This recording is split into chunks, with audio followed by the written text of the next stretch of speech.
अस्सलामु अलैकुम हजरात।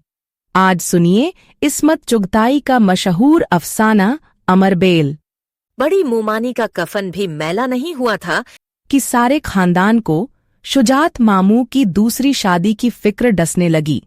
उठत बैठते दुल्हन तलाश की जाने लगी।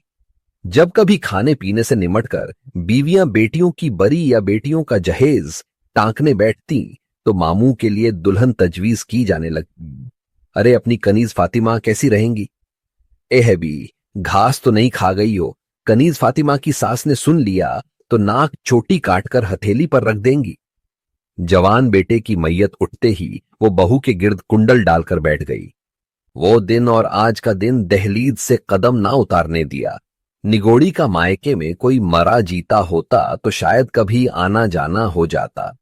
और भाई सज्जन भैया को क्या कुंवारी नहीं मिलेगी जो झूठे पत्तल चाटेंगे? लोग बेटियां थाल में सजा के देने को तैयार हैं, 40 के तो लगते भी नहीं। असघरी खानम बोली, उई खुदा खैर करे बुआ, पूरे 10 साल निगल रही हो। अल्लाह रखे खाली के महीने में पूरे 50 भर के। अल्लाह बेचारी इम्तियाजी फुफ्फो बोल के पछताई। शुजात मामू की 5 बहनें एक तरफ और वो निगोड़ी एक तरफ। और माशा अल्लाह 5 बहनों की जबानें बस कंधों पर पड़ी थीं, ये गज गज भर की। कोई मुछैटा हो जाता बस 5 एकदम मोर्चा बांध के डट जाती। फिर मजाल है जो कोई मुगलानी पठानी तक मैदान में टिक जाए। बेचारी शेखानियों सैदानियों की तो बात ही ना पूछिए, बड़ी बड़ी दिल गुर्दे वालियों के छक्के छूट जाते। मगर इम्तियाजी फुफ्फो भी इन 5 पांडवों पर 100 कौरवों से भारी पड़ती। उनका सबसे खतरनाक हरबा उनकी चिनचिनाती हुई बरमे की नोक जैसी आवाज थी। बोलना जो शुरू करती तो ऐसा लगता जैसे मशीन गन की गोलियां एक कान से घुसती हैं और दूसरे कान से जन से निकल जाती हैं। जैसे ही उनकी किसी से तकरार शुरू होती, सारे महल्ले में तुरंत खबर दौड़ ढह जाती कि भाई इम्तियाजी बुआ की किसी से चल पड़ी। और बीवियां कोठे लौंगती, छज्जे फलांगती, दंगल की जानिब हल्ला बोल देती। इम्तियाजी फुप्पो की 5 बहनों ने वो टांग ली कि गरीब नक्कू बन गई। उनकी संजली बेटी यानी तीसरे नंबर की बेटी गौरी खानम अब तक कुंवारी धरी थी। 36वां साल छाती पर सवार था, मगर कहीं नसीब बनने के आसार नजर नहीं आ रहे थे। कुंवारे मिलते नहीं, ब्याहे रंडवे नहीं होते। पहले जमाने में तो हर मर्द 3-4 को ठिकाने लगा देता था, मगर जब से ये अस्पताल और डॉक्टर पैदा हुए हैं, बीवियों ने मरने की कसम खा ली है, जिसे देखो आखिबत के बोरिये समेटने पर तुली हुई है। बंगी मुमानी की बीमारी के दिनों में ही इम्तियाजी फुफ्फो ने हिसाब लगा लिया था, लेकिन उनके फरिश्तों को भी पता ना था कि दुहाजू यानी दूसरी शादी करने वाले के लिए भी कुएं में बांस डालने पड़ेंगे। शुजात मामू की उम्र का मसला बहुत नाजुक सूरत इख्तियार कर गया। कमर आरा और नूर खाला के लिए तो वो अभी लड़का ही थे, इसलिए वो तो मारे हौल के यानी खौफ की वजह से बरसों की गिनती में बार बार घपला डाल देती, क्योंकि उनकी उम्र का हिसाब लग जाने से खुद खालाओं की उम्र पर शह पड़ती थी यानी मालूम हो जाती। लिहाजा 5 बहनें बिल्कुल मुख्तलिफ सिमत से हमला आवर हुईं। उन्होंने फौरन इम्तियाजी फुफ्फो के नवाज दामाद का जिक्र छेड़ दिया, जिसका तज़किरा फुफ्फो की दुखती रग था, क्योंकि वो उनकी नवासी पर सौत ले आया था यानी सौतन ले आया था। मगर हमारी फुफ्फो भी खरी मुगलानी थी, जिनके वालिद शाही फौज में बरका अंदाज थे। वो कहां मार खाने वालियों में से थीं। झट पैंतरा बदलकर वार खाली कर दिया और शहजादी बेगम की पोती पर टूट पड़ दी, जो खुले बंदों यानी खुल्लम खुल्ला खानदान की नाक कटवा रही थी, क्योंकि वो रोज डोली में बैठकर धनकोट के स्कूल में पढ़ने जाया करती थी। उस जमाने में स्कूल जाना उतना ही भयानक समझा जाता था जितना आज कल कोई फिल्मों में नाचने गाने लगे। शुजात मामू बहुत माकूल आदमी थे, निहायत सुथरा नक्शा, छरेरा बदन, दरमियाना कद। इम्तियाजी फुफ्फो सारे में कहती फिरती थीं कि खिजाब लगाते हैं, मगर आज तक किसी ने कोई सफेद बाल उनके सिर में नहीं देखा। इसीलिए यह अंदाजा लगाना मुश्किल था कि खिजाब लगाना कब शुरू किया। यूं देखने में बिल्कुल जवान लगते थे, वाकई 40 के नहीं जचते थे। जब उन पर पैगामों की बहुत जोर की बारिश हुई तो बौखलाकर उन्होंने मामला बहनों के सुपुर्द कर दिया। इतना कह दिया, लौंडियां इतनी छिछोरी ना हो कि बेटी लगे और ऐसी खूसट भी ना हो कि उनकी अम्मा लगे। हुई क्या खौफियाता हुआ नाम। इम्तियाजी फुफ्फो को कुछ न सूझा तो नाम ही में कीढ़े निकालने लगी, मगर बहनों ने ऐसा मोर्चा कसा कि उनकी किसी ने ना सुनी। लौंडिया 16 से एक दिन ज्यादा की हो तो 100 जूते सुबह 100 जूते शाम, ऊपर से हुक्का का पानी। मगर उनकी किसी ने ना सुनी। वो अपनी गोरी बेगम की नाव पार लगाने के लिए खवाही न खवाही धुंध मचाती थीं। रुखसाना बेगम थी कि बस कोई देखे तो देखता ही रह जाए, जैसे पहली का नाजुक शर्माया हुआ चांद किसी ने उतार लिया हो। शक्ल देखते जाओ पर जी न भरे। तोलो तो 5वीं के बाद छठा फूल न छड़े। रंगत ऐसी जैसे दमकता कुंदन। जिस्म में हड्डी का नाम नहीं, जैसे सख्त मैदे की लोई पर गाय का मक्खन चुपड़ दिया हो। निस्वानियत इस गजब की जैसे दर्जन भर औरतों का सत निचोड़ कर भर दिया हो। गर्म गर्म लपटें सी निकलती थीं। शायद बकौल फुफ्फो 16 बरस की होंगी, मगर 19-20 की उठान थी। बहनों ने मामू को 25वां साल बताया था। उन्हें जरा सा तकल्लुफ तो हुआ, मगर फिर टाल गए। कमसिनी तो कोई बड़ा जुर्म नहीं। सबसे बड़ी बात तो यह थी कि बेइंतिहा मुफलिस घर का बोझ थी। दोनों तरफ का खर्चा मामू के सिर रहा। जब रुखसाना मुमानी ब्याह कर आई तो उन्हें गौर से देख के मामू के पसीने छूट गए। बाजी, ये तो बिल्कुल बच्ची है, उन्होंने बौखलाकर कहा। हुई खुदा खैर करे। ए मियां, तेल देखो, तेल की धार देखो।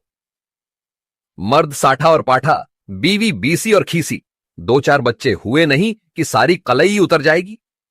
गोमूत में ना 16 सिंगार रहेंगे, ना ये रंगो रोगन, ना ये छल्ला सी कमर रहेगी, ना बाजुओं का लोच। बराबर की ना लगने लगे तो चोर का हाल। सो मेरा, मैं तो कहूं 10 साल में बड़ी भाभी जान की तरह हो जाएगी। फिर हम अपने बैरन के लिए 12.5 बरस की लाएंगे खाला चहकी। हुश्त, मामू शर्मा गए। दूसरी बीवी नहीं जीती, इसलिए तीसरी। शमसा बेगम बोली, क्या बक रही हो? हां मियां, बड़े बूढ़ों से सुनते आए हैं। दूसरी तो तीसरी का सदका होती है। उसी लिए पुराने जमाने में लोग दूसरी शादी गुड़िया से कर दिया करते थे, ताकि फिर जो दुल्हन आए वो तीसरी हो। बहनों ने समझाया और मामू समझ गए। फिर जल्द ही रुखसाना बेगम ने भी समझा दिया। 2-3 साल में अच्छे खाने, कपड़े और आशिक-ए-जार मियां ने वो जादू फेरा कि पहली का चांद 14वीं का माहताब हो गया। वो चांदनी छिटकी कि देखने वालों की आंखें झपक गईं। पोर पोर से शुआएं फूट निकली। शुजात मामू पर ऐसा नशा सवार हुआ कि बिल्कुल धुत हो गए। शुक्र है जल्द ही पेंशन होने वाली थी, वरना आए दिन के दफ्तर से गोते जरूर रंग लाते। बहनों के लेदे के एक भैया थे। बड़ी मुमानी तो दुल्हनापे ही में जी से उतर गई थी। उनकी कमान कभी चरी ही नहीं। जब तक जिंदा रहीं, सूरत को तरसती रहीं। आलो औलाद खुदा ने दी ही नहीं कि उधर जी बहल जाता। मियां बहनों के चहेते भाई, सूरत न देखें तो खाना न पचे। दफ्तर से सीधे किसी बहन के यहां पहुंचते, रात का खाना वहीं से खाकर आते। फिर भी रोजाना दफ्तर खान सजाए रात तक बैठी राह तका करती। किसी दिन इत्तेफाक से खा लेते तो उनकी जिंदगी का मकसद पूरा हो जाता। आए दिन बहनों के यहां हंगामे रहते। झूठों को कभी भावज को भी बुला लेती, मगर ये बेचारी वहां गरीब उल वतन सी लगती। सबने बुलाना छोड़ दिया। शुजात मामू को कभी यार दोस्तों की दावत करनी होती या कव्वाली और मुजरे की महफिलें जमती तो बीवी को पता भी ना चलता। बहनें सब इंतजाम कर देती, यह उन्हीं के हाथ में रुपया दे देते। किसी ने मुमानी को राय दी कि मियां को काबू करने का बस एक गुड़ है, उसे ऐसे खाने खिलाओ कि किसी के घर का निवाला मुंह को न लगे। बस जी, मुमानी ने खाना पकाने की किताबें मंगाई। लहसुन की खहीर और बादाम के गुलगुले, दम का मुर्गा और मछली के कबाब पकाए, जिन्हें खाकर मामू ने फैसला किया कि वो उन्हें जहर देकर मारना चाहती हैं। मुमानी खून थूक थूक कर मर गई। मगर नई नवेली का जादू तो आते ही सर चढ़कर बोलने लगा। ना कहीं आने के रहे, न जाने के, न किसी का आना भाई। बस मियां हैं और बीवी। क्या बाघो बहार सा भाई चुटकी बजाते में खुर्रे की तरह बेरहम और बेमुरव्वत हो गया। दुनिया उजाड़ हो गई। अपने पांव आप कुल्हाड़ी मारी। गोरी बेगम से शादी करा दी होती तो यूं भैया साहब अलकत न हो जाते। ए भाभी, भैया को आंचल में कब तक बांधे रखोगी? मर्द जात है, कोई झंडूलना नहीं कि हरदम कूल्हे से लगाए बैठी हैं। लाख ताने दिए जाते, दुल्हन बेगम हैं कि खीखी हंस रही हैं और मियां काट के उल्लू गिगियाए जाते हैं। अपनी जोरू है, कोई पड़ोसी की नहीं कि बस तके जा रहे हैं बजर बट्टू की तरह। मामू वो मामू ही न रहे। अजी कैसी कव्वालियां और कैसे मुजरे बस बीवी तिगुनी का नाच नचा रही है, आप नाच रहे हैं। ए बस और थोड़े दिन के चौंचले हैं, पैर भारी हुआ नहीं कि सारा दुल्हनापा खत्म। एक ना एक दिन तो भाई का जी भरेगा। दिलों को तसल्ली दी गई। अल्लाह अल्लाह करके रुखसाना मुमानी का पैर भारी हुआ तो अल्लाह तौबा न उल्टियां न तबीयत मांदी। चेहरे पे और चार चांद खिल उठे। क्या मजाल जो जरा सा अलकस आ जाए। वही शोखियां, वही अंदाज माशूकाना जो नई दुल्हनों के हवा करते हैं। और मामू का तो बस नहीं चलता, उन्हें उठाकर पलकों में छिपा लें, दिल निकाल के कदमों में डाले देते हैं। जी से उतरने के बजाय वो तो दिमाग पर भी छा गई। पूरे दिनों में भी रुखसाना मुमानी के हुस्न को गहन न लगा। जिस्म फैल गया मगर चांद दमकता रहा। न पैरों पर सूजन, न आंखों के गिर्द हल्के, न चलने फिरने में कोई तकलीफ। जापे के बाद छट से खड़ी हो गई। क्या मजाल जो कमर बराबर भी मोटी हुई हो, वही कुंवारियों जैसा लचकदार जिस्म। भली बीवी के जापे में बाल झड़ जाते हैं, उनके वो अदबदा के बढ़े कि खुद सर धोना दुश्वार हो गया। हां, बीवी के बदले जरा मामू झटक गए, जैसे बच्चा उन्होंने ही पैदा किया हो। थोड़ी सी तोंद ढलक आई। गालों में लंबी लंबी काशें गहरी हो गईं। बाल पहले से ज्यादा सफेद हो गए। अगर दाढ़ी न बनी होती तो गालों पर चूटी के सफेद सफेद अंडे फूट आते। जब 2 साल बाद बेटी हुई तो मामू की तोंद और आगे खिसक आई। आंखों के नीचे खाल लटकने लगी। निचली डार का दर्द काबू से बाहर हो गया तो मजबूरन निकलवाना पड़ी। एक ईंट खिसकी तो सारी इमारत की चूल्हें डीली हो गईं। उन दिनों मुमानी की अक्लदार निकल रही थी। शुजात मामू की 32 असली दांतों से ज्यादा हसीन थी। उम्र का इल्जाम नजले के सर गया। इम्तियाजी फुफ्फो के हिसाब से रुखसाना मुमानी 26 बरस की थी। गो अब वो कभी बच्चों के साथ धमा चौकदी मचाने के मूड में आ जाती तो 16 बरस की लगने लगती। कई साल से उम्र का बढ़ना रुक गया था। ऐसा मालूम होता था उनकी उम्र अडदियल टट्टू की तरह एक जगह जम गई है और आगे खिसकने का नाम ही नहीं लेती। नंदों के दिल पर आर्रे चलते। वैसे भी जब अपने हाथ पैर थकने लगे तो नौजवानों की शोखियां मूछ झोर घोड़े की दुलत्ती की तरह कलेजे में लगती है। और मुमानी तो साफ अमानत में खयानत कर रही थी। शराफत और भलमलन साहट का तो यह तकाजा था कि वो शौहर को अपना खुदाए मजाजी समझती, अच्छे बुरे में उनका साथ देती।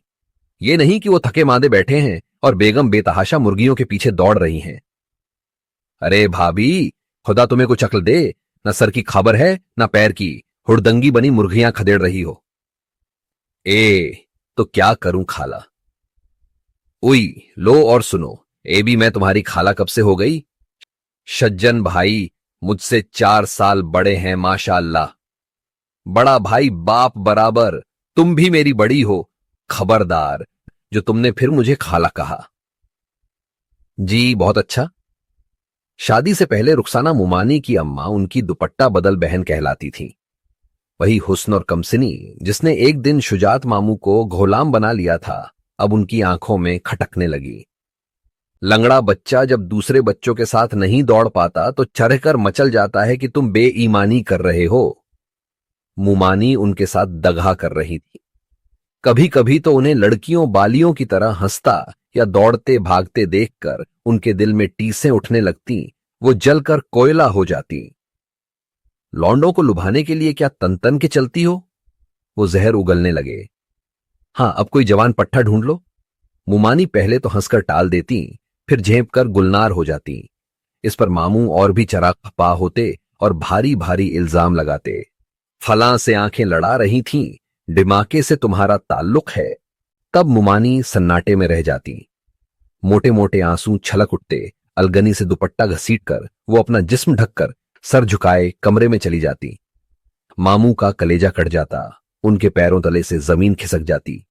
वो उनके तलवे चूमते, उनके कदमों में सर फोड़ते, उनके आगे नाक रगड़ते, रोने लगते। मैं कमीना हूं, हरामजादा हूं, जूती लेकर जितने चाहो मरो, मेरी जान, मेरी रुखी, मेरी मल्लिका, शहजादी। और रुखसाना मुमानी अपनी रुपहली बाहें उनके गले में डालकर भों भों रोती। तुम्हारा आशिक एजहार हूं मेरी जान, रश्क ओ हसद से जल जल कर खाक हुआ जाता हूं। तुम तो नन्हे को गोद में लेती हो तो मेरा खून खौलने लगता है, जी चाहता है साले का गला घूंट दूं, मुझे मुआफ कर दो मेरी जान। वो झट माफ कर देती, इतना माफ करती कि शुजात मामू की आंखों के हल्के और ऊदे हो जाते और वो बद्धी देर तक थके हुए खाच्चर की तरह हाँपा करते।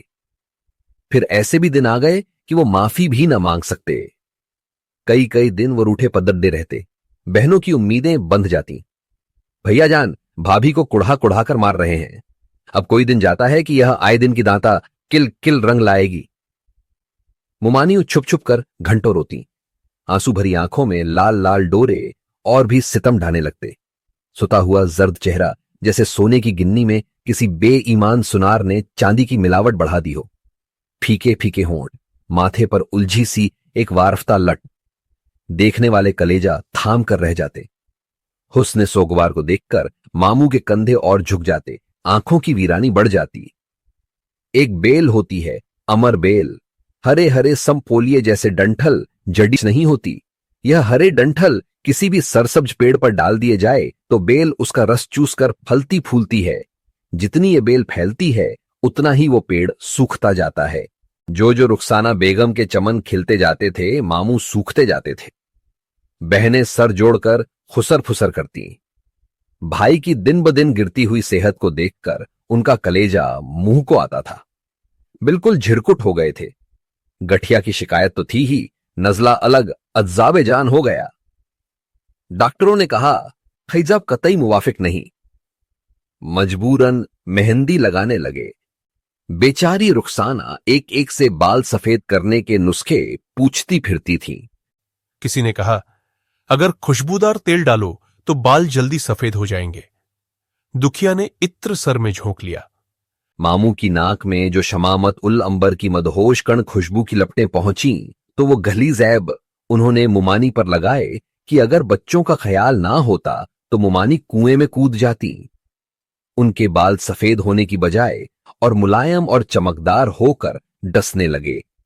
मुमानी की जवानी के तोड़ के लिए मामू ने तिब्बे यूनानी की तमाम माजूने, मुकव्वियात, कुश्ते और तेल इस्तेमाल कर डाले। थोड़े दिन के लिए उनकी भागती हुई जवानी थम गई। बाकपन लौट आया। मुमानी ने कुछ दुनियादारी के दांव पेंच तो सीखे ना थे, खुदरो पौधा थीं। कभी किसी ने बारीकियां ना समझाई। 28 साल की थीं, मगर 18 बरस जैसी ना तजुर्बाकार और अलहदप था। मोटर बहुत चलाओ तो इंजन जल जाता है। दवाओं का रद्दे अमल जो शुरू हुआ तो शुजात मामू ढह गए। एकदम बुढ़ापा टूट पड़ा। अगर वो जिस्म और दिमाग को इतना न टिकटिकाते तो 62 बरस में यूं लुटिया न डूब जाती। अब वो अपनी उम्र से ज्यादा लगने लगे। बहनें झारो कतार रोईं। हकीम डॉक्टर जवाब दे चुके थे। लोगों ने जवान बनने के तो लाखों नुस्खे ईजाद किए, वक्त से पहले बूढ़ा होने की कोई दवा नहीं जो मुमानी को खिला दी जाती। जरूर उन पर कोई सदाबहार किस्म का जिन्न या पीर मर्द आशिक था कि किसी तौर से उनकी जवानी ढलने का नाम ही न लेती थी। तावीज गंडे हार गए, टोने टोट के चित्त हो गए। अमरबेल फैलती रही। बरगद का पेड़ सूखता रहा। तस्वीर हो तो कोई फाड़ दे, मुजस्समा हो तो पटखब कर चकनाचूर कर दे। अल्लाह के हाथों का बनाया मिट्टी आग का पुतला अगर हसीन भी हो और जिंदा भी, उसकी हर सांस में जवानी की गर्मी महक रही हो तो फिर कुछ बस नहीं चलता। उसके चढ़े हुए सूरज को उतारने की एक ही तरकीब हो सकती है कि खाने की मार दी जाए। घी, गोश्त, अंडे, दूध कतई बंद। जब से शुजात मामू का हाजमा जवाब दे गया था, मुमानी सिर्फ बच्चों के लिए गोश्त वगैरह मंगाती थी। कभी कभार एक निवाला खुद छक लेती थीं, अब उससे भी परहेज कर लिया। सबको उम्मीद बंध गई कि अब इंशाल्लाह जरूर बुढ़ापा तशरीफ ले आएगा। ए भाभी, यह क्या लौंडियों की तरह मुई शलवार कमीज पहनती हो और भी नन्ही बन जाती हो, ननद कहती। भारी भरकम कपड़े पहनो कि अपनी उम्र की लगो। मुमानी ने टिका हुआ दुपट्टा और घरारा पहन लिया। किसी यार की बगल में जाने की तैयारी है। मामू ने कचौके दिए। मुमानी कपड़ों से भी खौफ खाने लगी। ए भाभी, ये क्या एक आध वक्त की नमाज पढ़ती हो? पंज वक्ता की आदत डालो। मुमानी पंज वक्ता नमाज पढ़ने लगी। जब से मामू की नींद बूढ़ी और नखरीली हुई थी, तहज्जुद के वक्त से जागना पड़ता था। मेरे मरने के नफल पढ़ रही हो? मामू बिसूरते। दुबली तो थी, दिन रात की दांता किलकिल से और भी धान पान हो गईं। घी गोश्त से परहेज हुआ तो रंग और भी निखर आया। जिल्द ऐसी शफ्फाफ हो गई कि जैसे कोई दम में बिल्लौर की तरह आर पार नजर आने लगेगा। चेहरे पर अजब नूर सा उतर आया। पहले देखने वालों की राल टपकती थी, अब उनके कदमों पर सर पट खाने की तमन्ना जागने लगी। जब सुबह सवेरे नमाजे फजर के बाद कुरान की तिलावत करती तो उनके चेहरे पर नूर और पाकीज़गी तारी हो जाती। वो और भी कमसिन और कुंवारी लगने लगती। मामू की कब्र और पास खिसक आती और वो उन्हें मुंह भर भर के कोसते और गालियां देते कि भांजो भतीजों के बाद वो जिनों और फरिश्तों को वरघला रही हैं। चिल्ले खींच खींच कर जिन काबू में कर लिए हैं, उनसे जादू की बूटियां मंगाकर खाती हैं। खिजाब के बाद अब मेहंदी भी मामू को आंखें दिखाने लगी थी। मेहंदी लगाते तो छींकें आकर नजला हो जाता। वैसे भी उन्हें मेहंदी से घिन आने लगी थी। रुखसाना मुमानी उनके बालों में मेहंदी लगाती तो बावजूद एहतियात के उनके हाथों में भी शमह लौ देने लगती। उनके हाथ देखकर शुजात मामू को ऐसा मालूम होता जैसे मेहंदी में नहीं, मुमानी ने उनके खूने दिल में हाथ डुबो लिए हैं। वही हाथ जिन्हें वो कभी चंबेली की मुंह बंद कलियाओं कहकर चूमा करते थे, आंखों से लगाते थे, अब शिखरे के खौंख्वार पंजों की तरह उनकी आंखों में घुसे जाते थे। जितना जितना वो उनकी मुंडिया जमीन पर घिसते, मुमानी संदल की तरह महकती। बहनें घर से तर माल तैयार करके भाई को खिलाने लाती कि कहीं भावज जहर न खिला रही हो। अपने हाथ से सामने खिलाती, मगर इन खानों से मामू का हाल और पतला हो जाता। बवासीर की पुरानी शिकायत ने वो जोर पकड़ा कि रहा सहा खून भी निचोड़ लिया। अभी तक उस नामुराद कुश्ते का असर बाकी था जो उन्होंने पिछले जाड़ों में मुरादाबाद के एक नामी गिरामी हकीम साहब का नुस्खा लेकर कई सौ की लागत से तैयार कराया था। नुस्खा बेहद शाही किस्म का था, जिसे मुर्दा खा लेता तो तनतना कर खड़ा हो जाता।